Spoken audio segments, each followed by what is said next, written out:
주님 안에서 우리 형제 자매가 함께 사랑하는 것이 얼마나 아름답습니까? 뿐만 아니라 같은 교회의 식구들로서 정말 말 그대로 그 집에 숟가락이 몇 개 있는지까지 다 아는 우리가 함께 사랑하는 이 아름다운 커뮤니티가 얼마나 아름답습니까?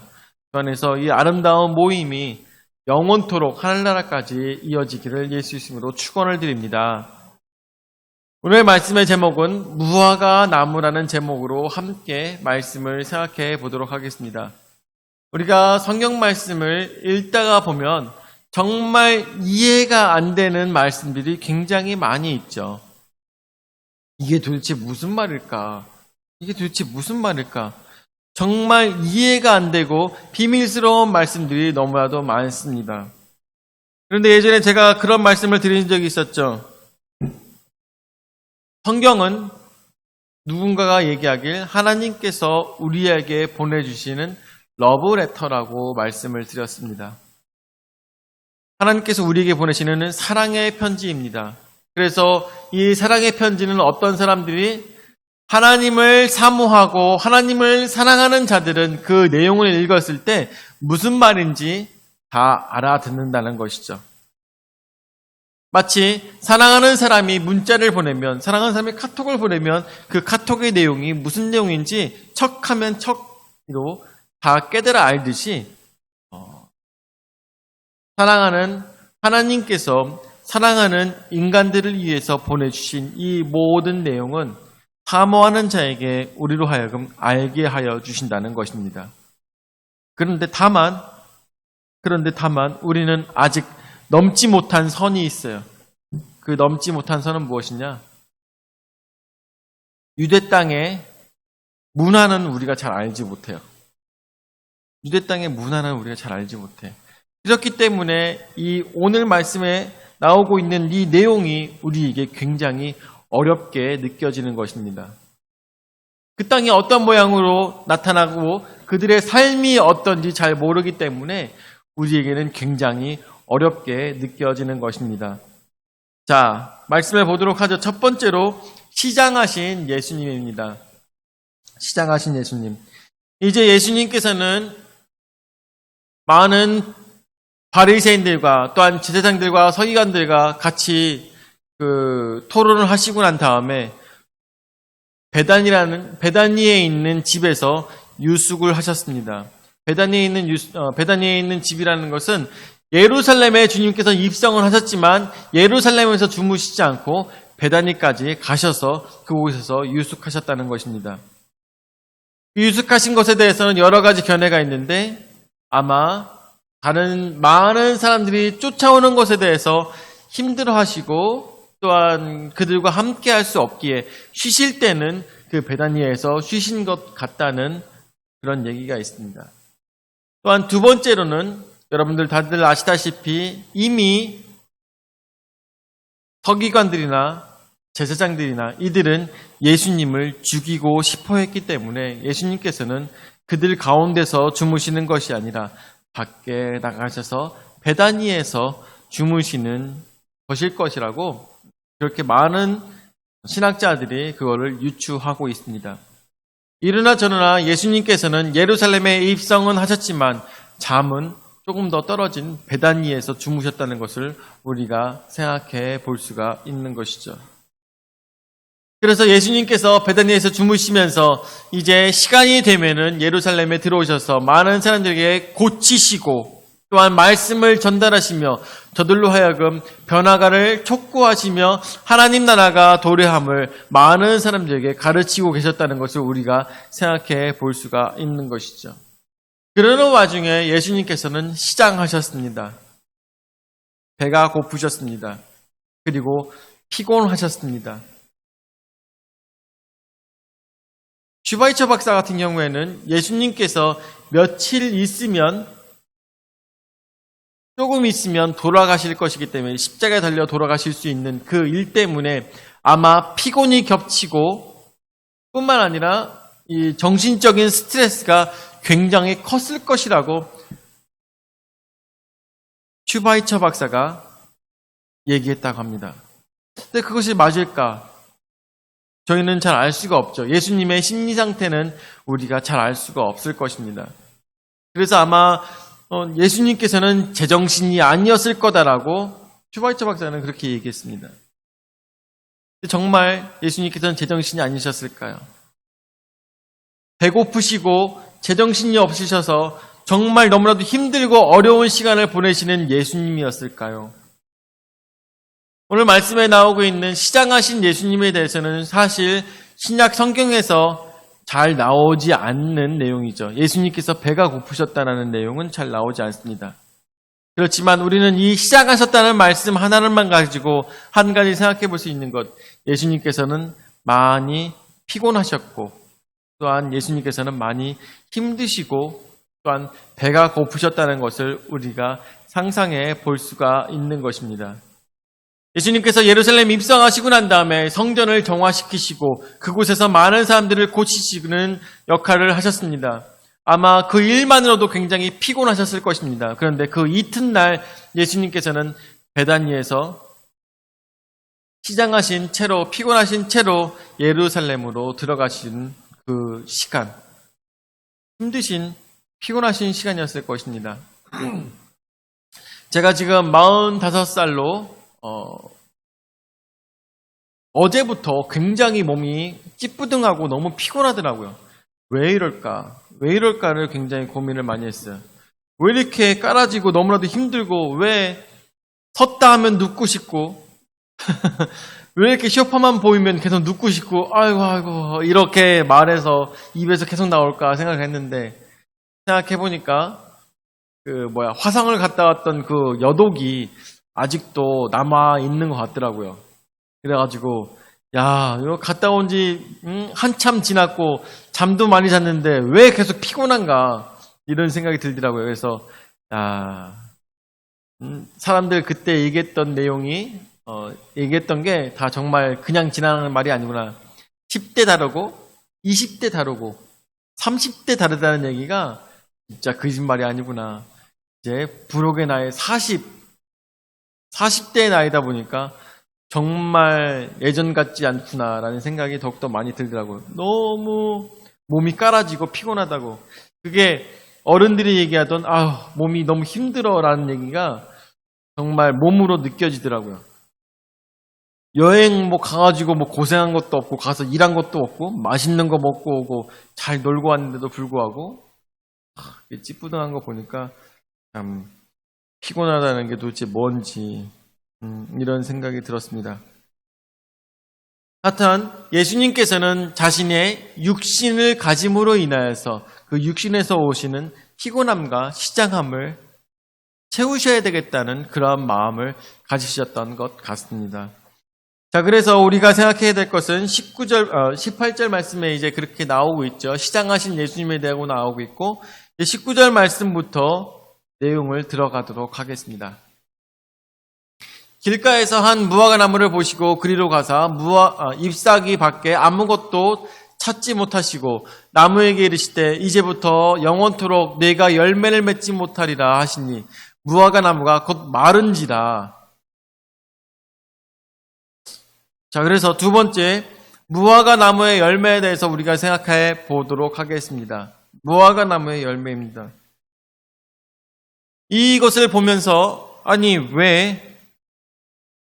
왜 예수님께서는 무화과 나무의 그 실과가 열리지 않은 것만으로 왜 무화과 나무를 저주하시고 그것으로 하여금 말라 비틀어지도록 예수님께서는 저주를 하신 것일까? 우리가 생각을 해봐야 된다는 것입니다. 오늘의 말씀의 가장 중요한 포인트는 바로 이것이죠. 무화과 나무의 열매, 바로 파괴와 테에나입니다. 파괴와 테에나. 왜 여기서 나오고 있는 이 19절 말씀 다시 보여줄까요? 사실 파괴와 테에나는 다음에 보여달라고 그 다음 줄에 적은 거였어. 자, 길가에서 무화과 나무를 보시고 그리로 가사 잎사귀밖에 아무것도 찾지 못하시고 나무에게 이르시되 예수님께서 시장하시고 피곤하신 가운데 지나가면서 무화과 나무의 열매를 우리가 성경 말씀을 읽어보면 무화과 나무의 열매를 드시기 위해서 그 곳을 지나가고 계셨다는 것을 우리가 상상해 볼 수가 있는 것이죠. 그래서 무화과 나무 열매를 드시려고 했습니다. 그런데 무화과 나무 열매를 찾아보니까 열매가 없는 나무를 바라보시고 화가 나셔서 예수님께서는 너는 영원토록 열매를 맺지 못하리라 하고 저주를 하신 것으로 우리는 말씀의 내용을 읽었을 때 상상해 보게 되는 것입니다. 예수님께서 화가 많이 나셨구나. 시장하셔서 먹으려고 하셨다가 그것을 없으니까, 열매가 없으니까 화가 나신 것이구나 라고 우리가 생각해 볼 수가 있는 것이죠. 이런 것을 봤다면 예수님께서 사랑의 예수님이시고 또한 이 세상의 모든 것을 창조하시는 하나님 아버지의 아들로서 인성에 문제가 있는 것은 아닐까 생각해 볼 수가 있겠죠. 사랑을 전달하시는 예수님께서 열매가 없다는 걸로 왜 나무를 저주하셨을까? 정말 성격이 비뚤어지신 것은 아닐까라고 생각해 볼 수가 있는 것이죠. 그런데 우리는 왜 그렇게 생각할 수밖에 없냐면 유대 나라에서 나고 있는 이 무화과 나무의 그 실과가 어떤 상황인지 알지 못하기 때문에 우리는 그렇게 잘못 이해할 수밖에 없는 것입니다. 제가 류모세 목사님과 같이 이스라엘에 가서 여러 가지 보고 배우고 여러 가지를 하면서 거기서도 무화과 나무에 대해서도 배웠어요. 무화과 나무. 그래서 여러분들에게 말씀을 드린다면 이 무화과 나무가 그 이스라엘에서는 많은 유대인들이 그 땅에 있는 그리고 길에 있는 무화과 나무의 실과는 어느 누구나 거지다 하더라도 돈을 내지 않고 그냥 따서 먹을 수 있는 것이 바로 무화과 나무였습니다. 그럴 수밖에 없었던 이유가 그 무화과 나무가 1년에 4번이나 열매를 맺기 때문이었습니다. 그리고 어느 곳에서나 그 무화과 나무의 열매가 주렁주렁 열리기 때문에 그 나무의 실과는 어느 누구나 따먹을 수가 있었던 것입니다. 그래서 정말 서민들의 간식으로서 인기가 있는 그런 무화과 나무의 열매였습니다. 저희도 그렇지 않습니까? 무화과 나무를 심잖아요. 그러면은 저희가 뭐 거름도 주지 않고 신경도 쓰지 않아도 거기에서 나온 무화과 나무의 열매는 어때요? 언제나 달고 맛있어요.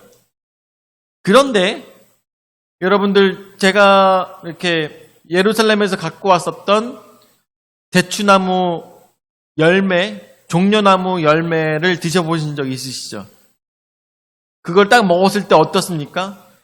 2개 먹기 힘들 정도로 엄청나게 달죠. 2개 먹기 힘들 정도로 엄청나게 달아요. 거기다가 막 설탕을 치거나 거기다가 조미료를 넣거나 그런 것이 아니라 거기에 기후에 이것이 태양빛에 의해서 너무나도 달게 익어버린 것이 바로 종려나무 열매인 것을 우리가 기억할 것입니다. 그런데 거기에 무화과 나무의 열매도 얼마나 맛있게요.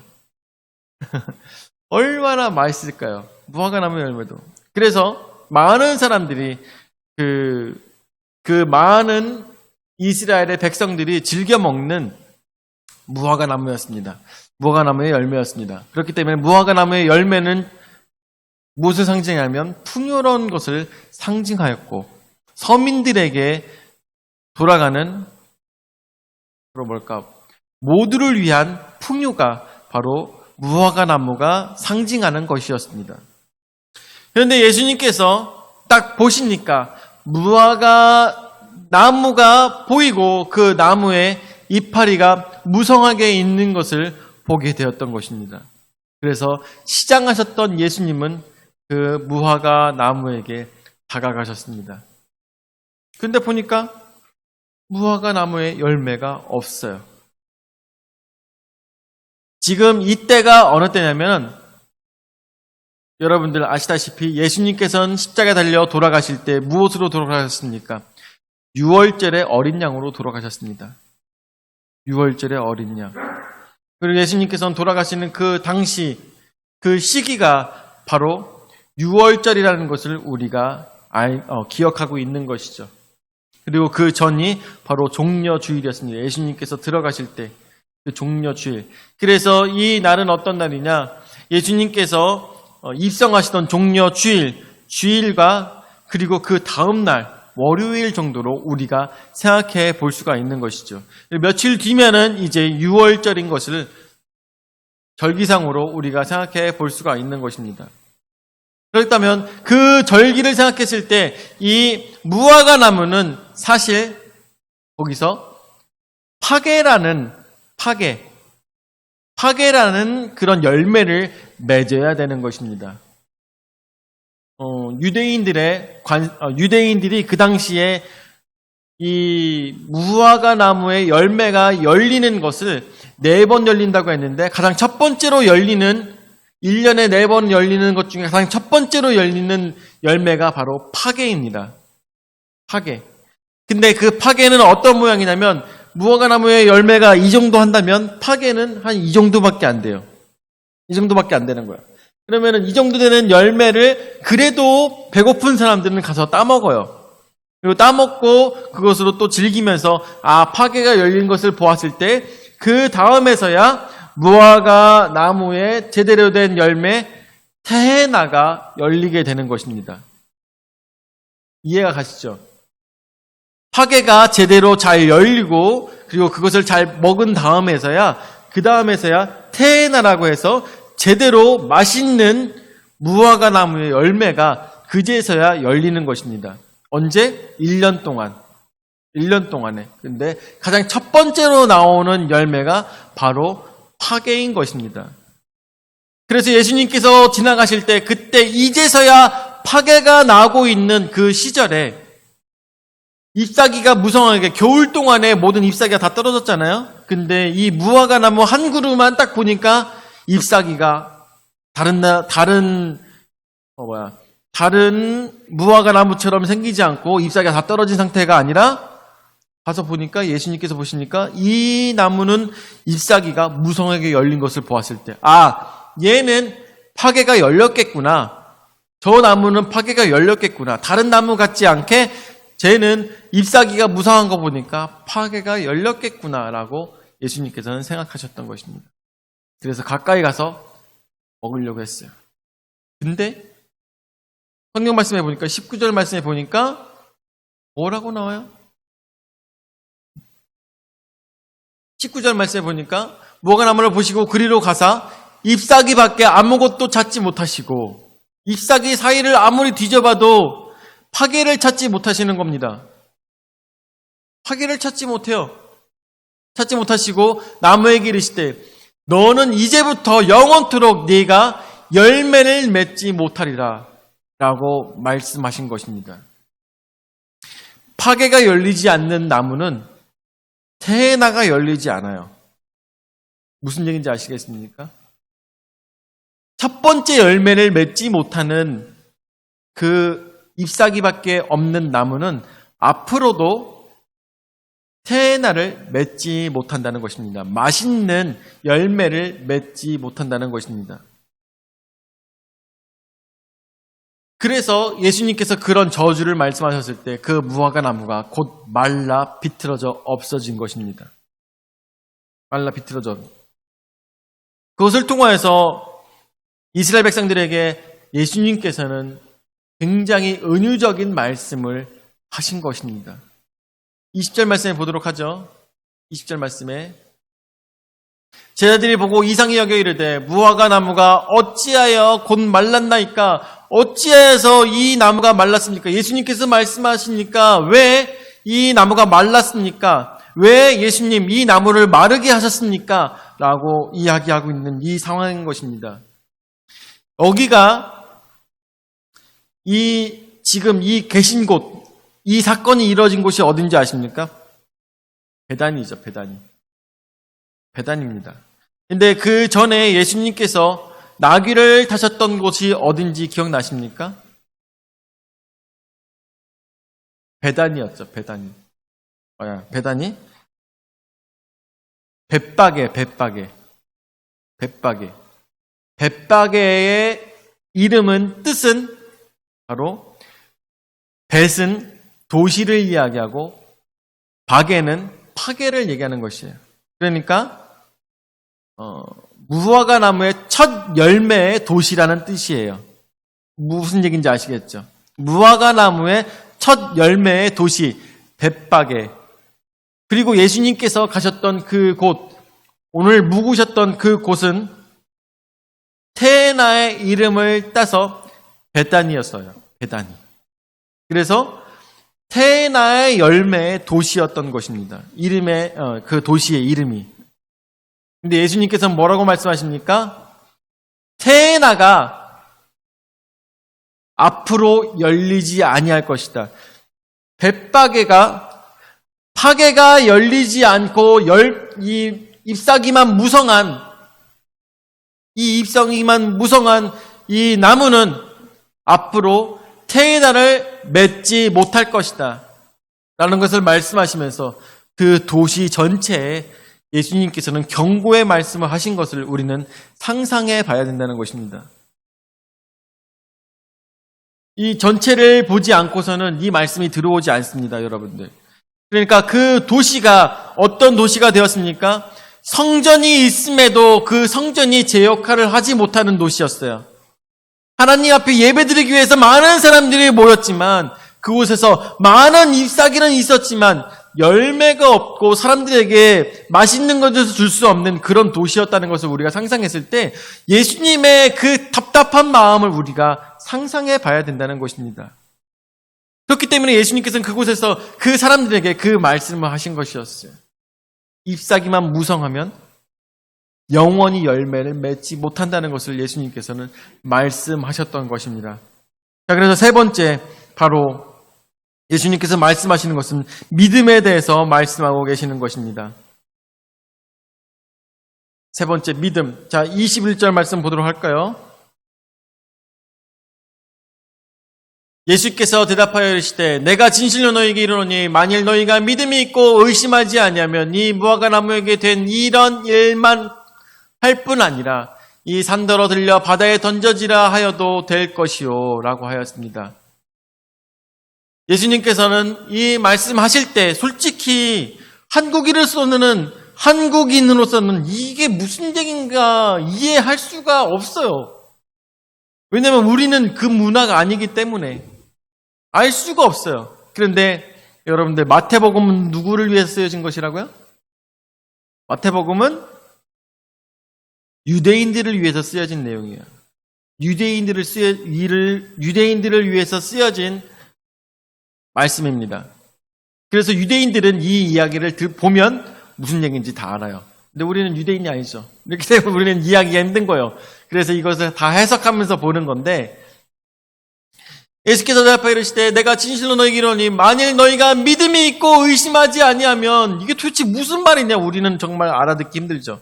그렇지만 유대인들은 다 알아듣는다는 것이죠. 거기 있는 제자들은 알아들었습니다. 너희가 믿음이 있고 의심만 하지 않는다면 왜 너희는 그렇게 하나님께 영광을 올려드린다고 하면서 하나님께 예배드린다고 하면서 왜 열매가 없는 그런 교회를 그런 성전을 만들어서 그곳에서 사고 팔고 하느냐? 너희는 왜 하나님께 영광을 올려드린다고 하면서 왜 그곳에는 열매가 없느냐? 라고 예수님께서는 질책하시면서 이 무화과 나무에게 된 이런 일뿐만 아니라 열매가 없이 잎사귀만 무성한 이런 신앙생활, 이런 교회, 이것이 바로 무화과 나무에게 이뤄진 일들이라는 것이죠.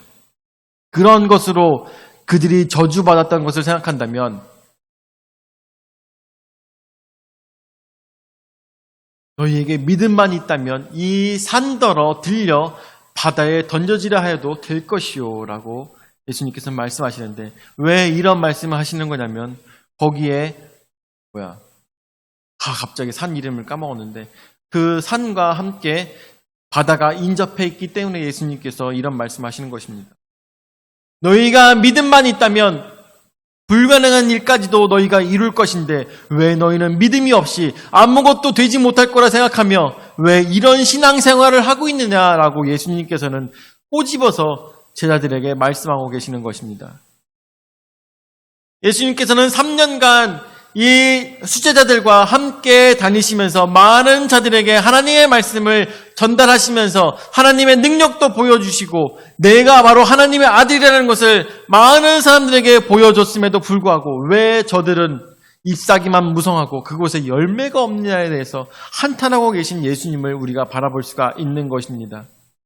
너희에게 믿음만 있다면, 너희에게 믿음만 있었다면 이 산조차도 바다에 던져질 수 있는 능력이 있을 것인데 왜 너희는 아직도 이런 모양으로 있느냐라고 예수님께서는 답답해 하시는 것입니다. 우리의 신앙성에서, 우리의 신앙생활 속에서 오랜 시간 신앙생활을 하였다 하더라도 10년이고 20년이고 30년이고 신앙생활을 하였다 하더라도 왜 너희는 열매를 맺지 못하는 잎사귀만 무성한 무화과 나무와 같은 모습을 가지고 있냐고 예수님께서는 답답한 마음을 가지실 것입니다. 너희에게 진정 믿음만 있다면, 너희에게 진정 믿음만 있다면 잎사귀만 무성한 나무가 아니라 산까지 들어 바다에 던지는 일이 가능할 것인데 너희는 왜 아직도 그런 신앙생활을 하고 있느냐라고 예수님께서는 말씀하시는 것입니다.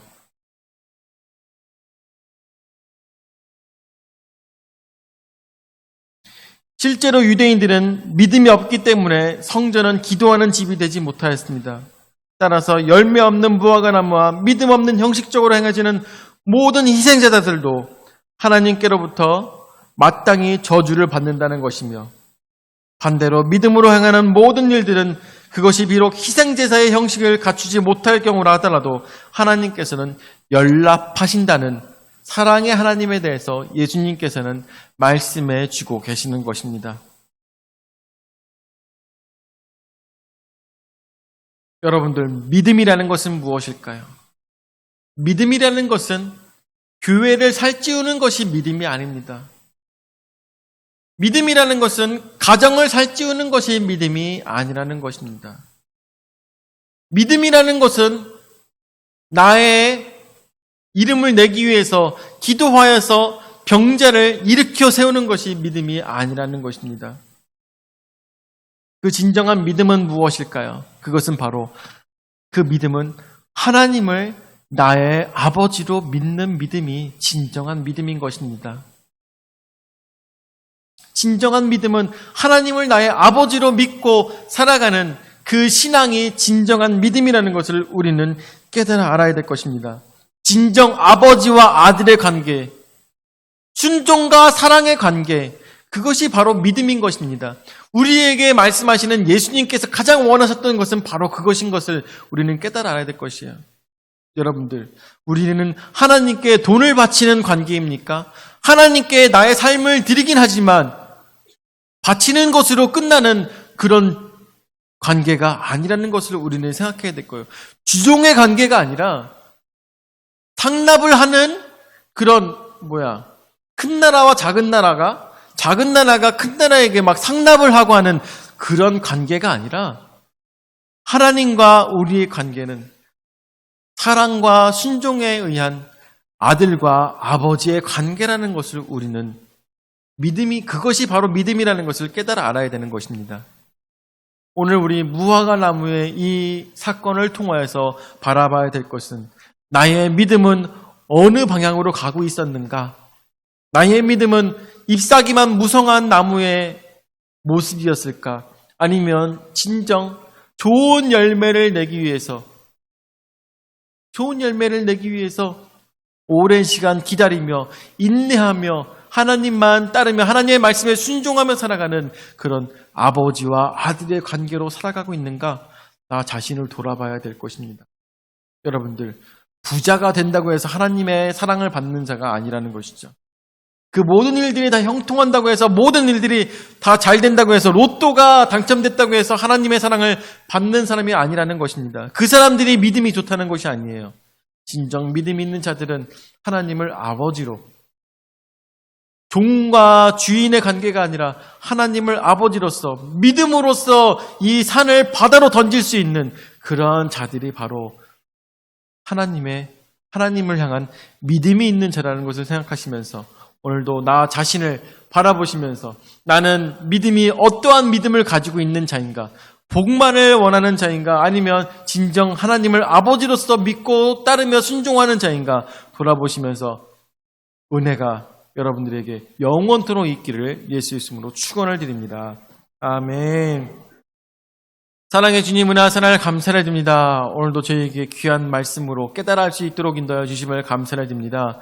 아버지, 성경 말씀에 나오고 있는 이 무화과 나무는 자신의 본분을 잊어버리고 무성하게 잎만 내밀었던 이기적인 나무였던 것을 우리가 보게 됩니다. 주여, 나무들에게는 그 잎이 무성한 나무가 부러웠을지언정 하나님 보시기에는 올바르지 못한 나무였던 것을 보았을 때 우리의 삶의 모습은 잎사귀만 무성한 그런 삶을 살고 있는지 우리는 돌아볼 수 있도록 주여 역사하여 주시옵소서. 진정 주의 말씀에 순종하여서 아름다운 열매를 맺고 달디 단 열매를 맺어서 많은 사람들을 주님의 명령으로 먹일 수 있는 아름다운 무화과 나무가 될 수 있도록 주여 역사하여 주시옵소서. 오늘도 저에게 귀한 은혜의 말씀 허락하여 주심을 감사드렸고 사랑이 많으신 예수님의 이름으로 기도드립니다. 아멘.